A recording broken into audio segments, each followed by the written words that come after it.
Welcome to the People Success Circle, the podcast where we talk about the people side of work, how to hire better, lead better, and create workplaces where people truly thrive.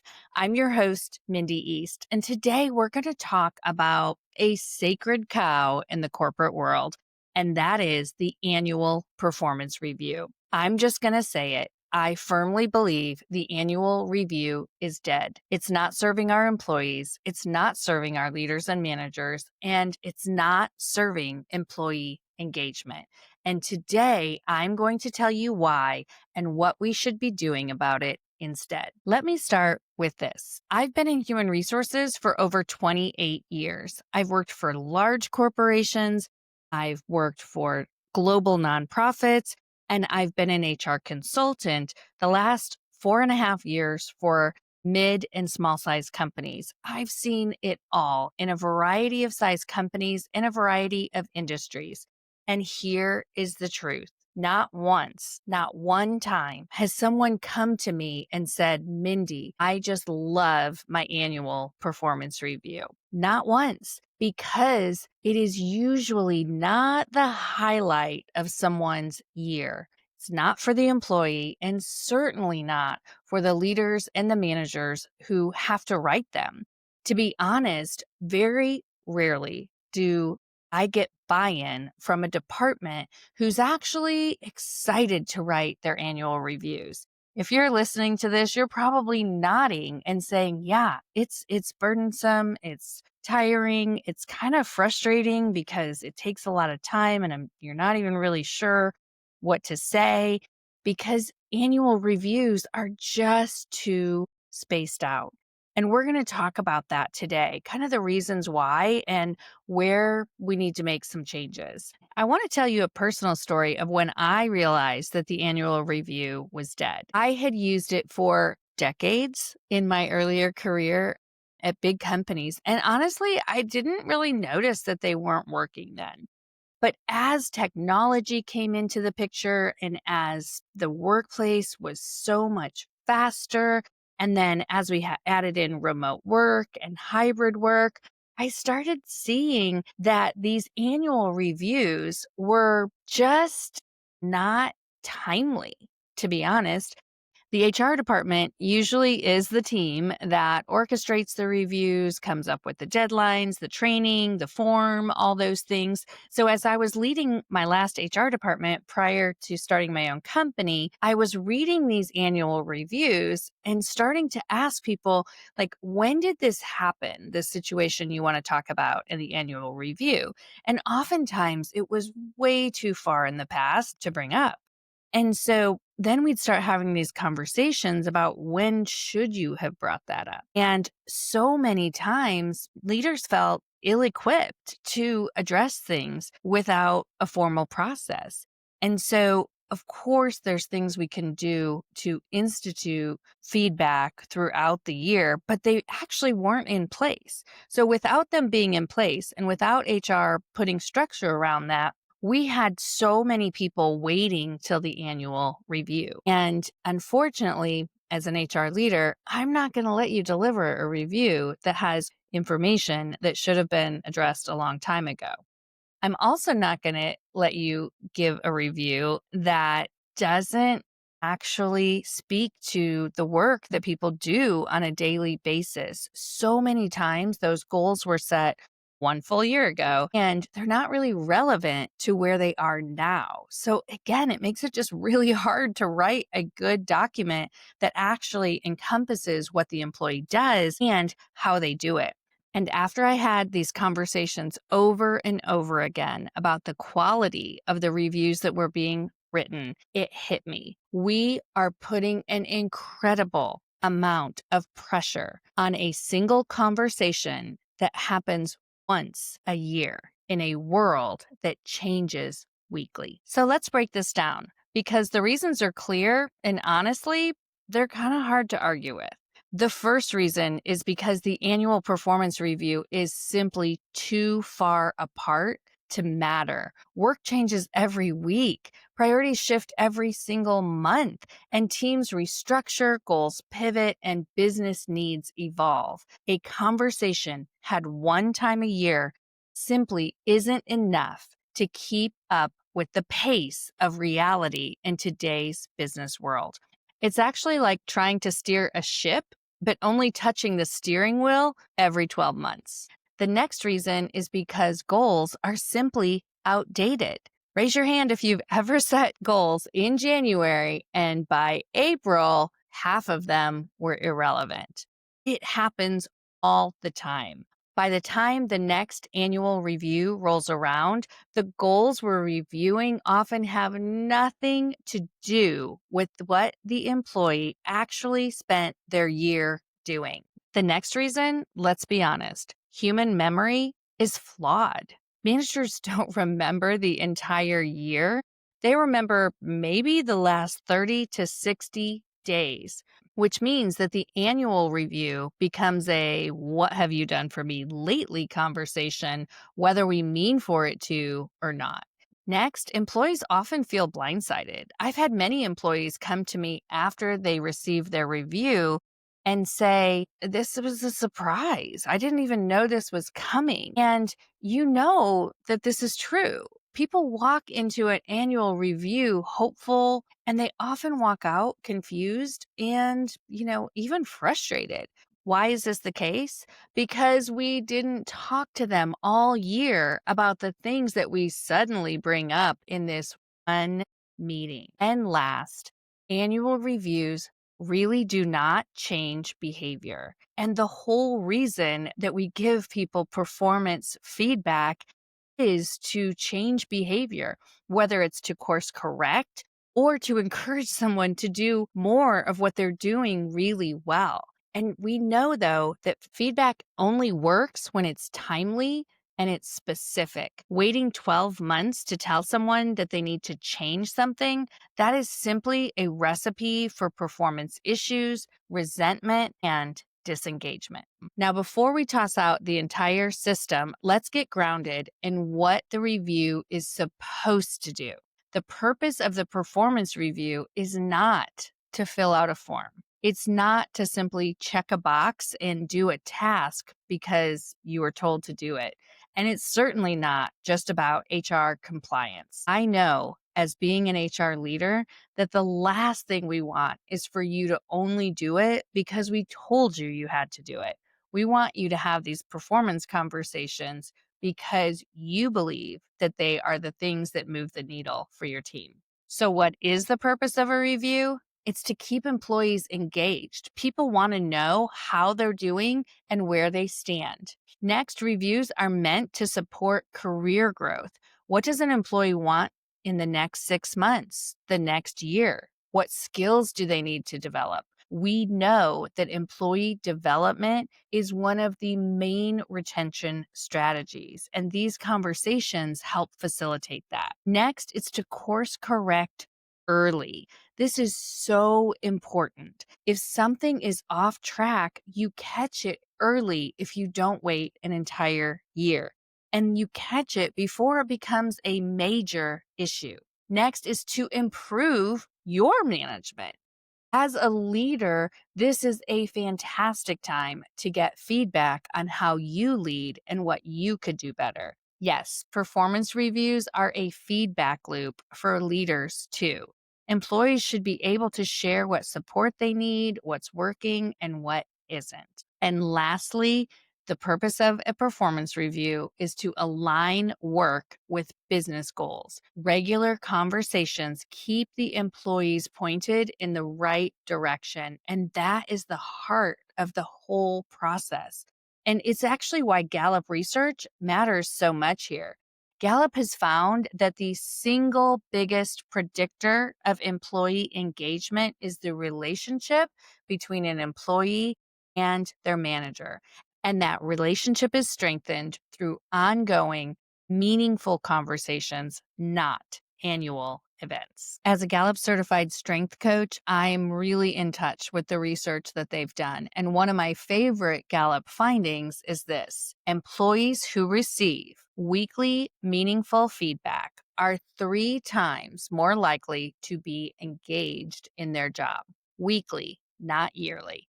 Meaningful, not necessarily formal, and consistent, not complicated.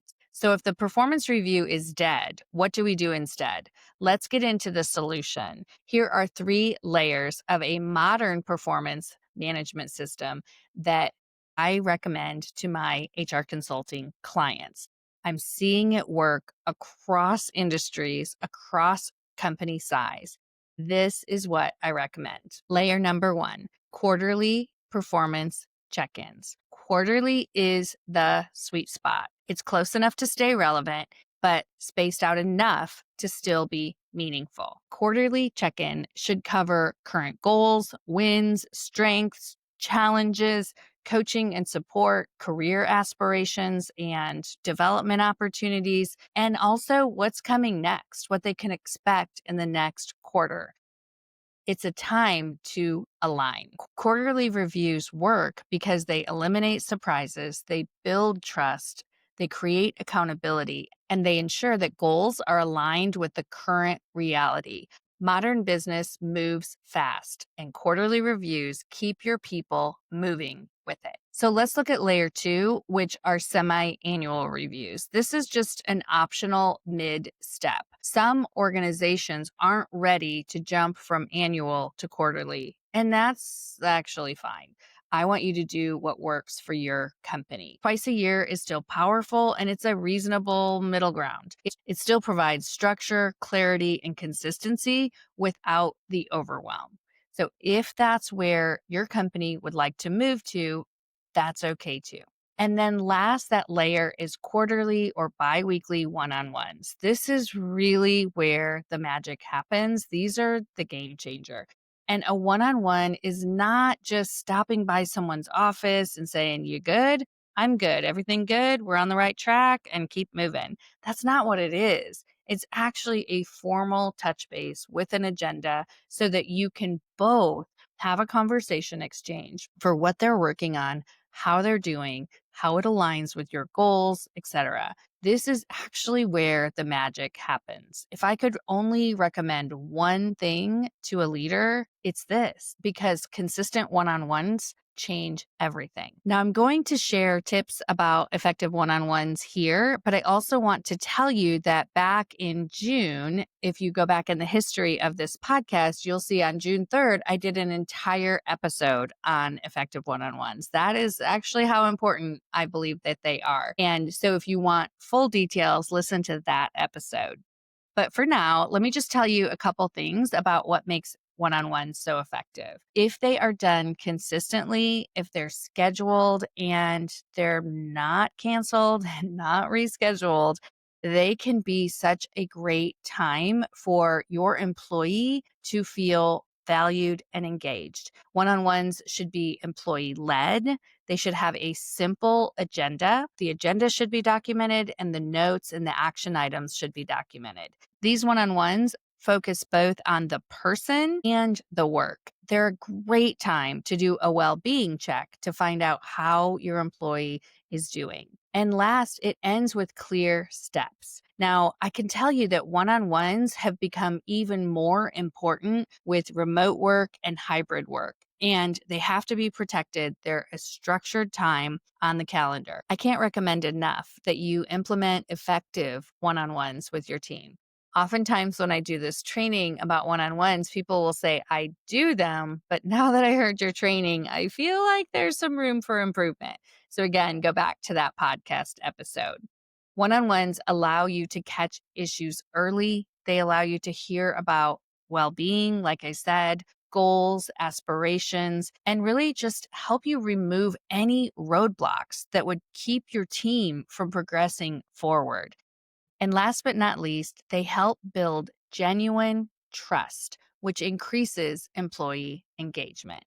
And there's a magic phrase that I want you to remember. When one on ones happen weekly or bi weekly and they're documented, the annual review becomes just a recap of conversations that you have had all year long. And this goes the same with quarterly reviews.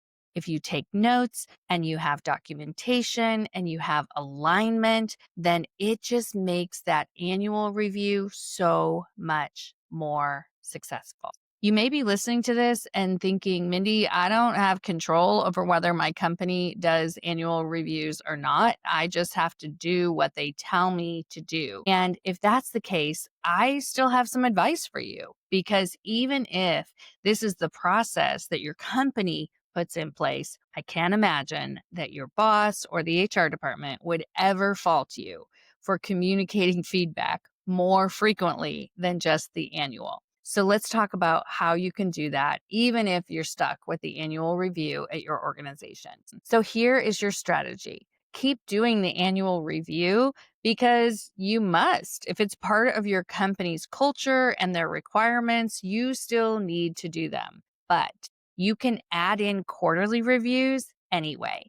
You can go to ChatGPT or Google and make your own quarterly review form. There is nothing wrong with this. It should be short, like 1 page, and it should be all about realignment of goals, feedback both ways, and ensuring that you're giving them the feedback to either course correct or keep doing more of what they're doing. You can also add in weekly or biweekly one-on-ones and make sure you document along the way. It should have an agenda and notes afterwards to document what you discussed and what the next action items are.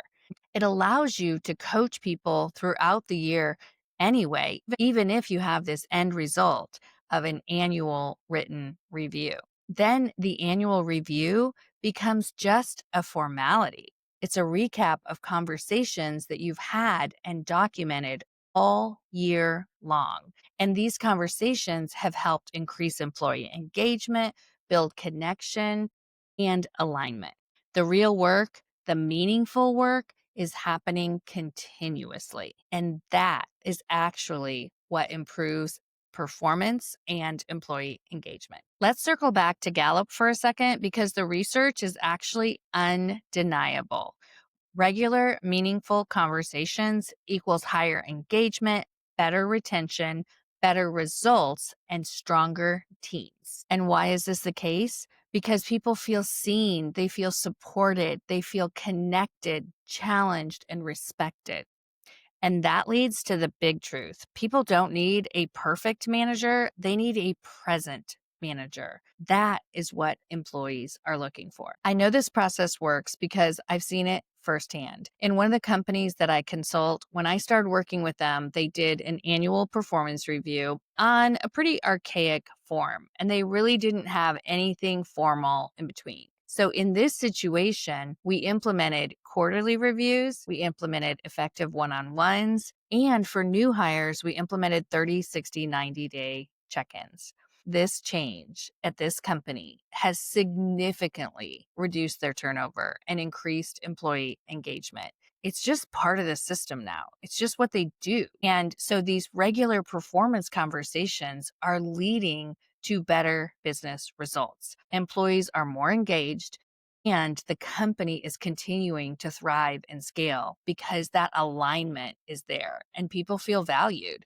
So I encourage you to listen with intent to this message and really think about what you could do to adapt your performance review process at your company to include more frequent targeted conversations. So whether your company still requires the annual review, whether or not you have full control or zero control of the process, you personally can still create a culture of continuous growth. You can still support your people all year long, and you can still lead in a way that drives employee engagement, trust, and performance. You do not have to wait till January to have a meaningful conversation. I challenge you to start today. If this episode resonated with you, I encourage you to share it with a fellow leader or HR business partner.